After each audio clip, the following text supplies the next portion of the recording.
right now I'm just counting the words I've written. 1, 2, 3, 4, 5. 302. What's up, readers and writers? It's Haley, aka The Writer with a Cause. Welcome to Monday, January 12th, 2026, Writing Log. Today I wrote 302 words, 2 pages worth, in 45 minutes time, handwritten of course.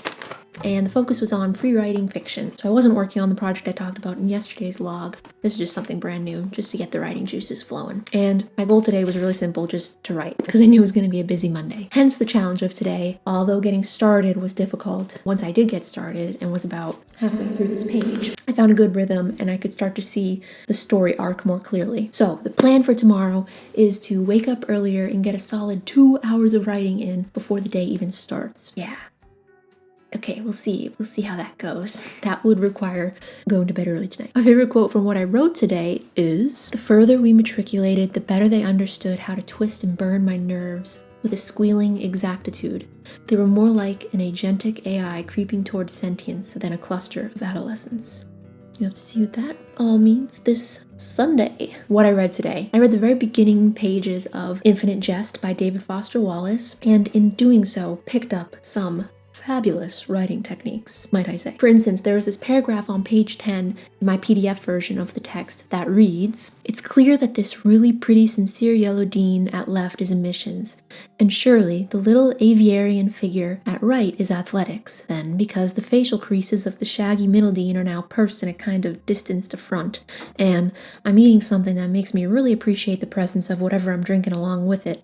Look, that spells professionally academic reservations." Folks, that is 16 hyphens as a way to communicate what I'm calling or interpreting as a state of mind. I note that because I am definitely throwing that in my writer's toolbox. And maybe you want to do the same too. So I thought that was a really cool find from today's reading. And then there was one other one from today, of course. I mean, it's DFW. I mean, of course it's going to be more than one find in one reading session. So there was this other scene where Hal's Uncle CT is in the reception area. In the reception area, paces in a tight ellipse, and that's on page 14 of my PDF copy. I found this interesting because we know, now hang in here with me, we know that the Earth orbits around the Sun in an elliptical pattern, and the Moon orbits around the Earth in an elliptical pattern, or an ellipses. So his uncle, who's been advocating for Hal throughout the text so far, is literally orbiting him. If we choose to glimpse through David Foster Wallace's language like it's a window to deepening our understanding of these characters before we really get full clarity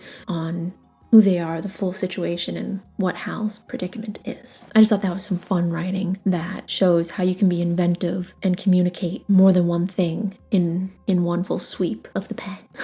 Because we know David Foster Wallace wrote longhand his first draft, so just saying. To wrap up today, although I didn't read and write a lot today, I feel I read and wrote deeply. I got in some good, deep thinking, which is always a wonderful feeling. I'd love to know what project you're working on. Please let me know down below, and I'll see you tomorrow. Peace.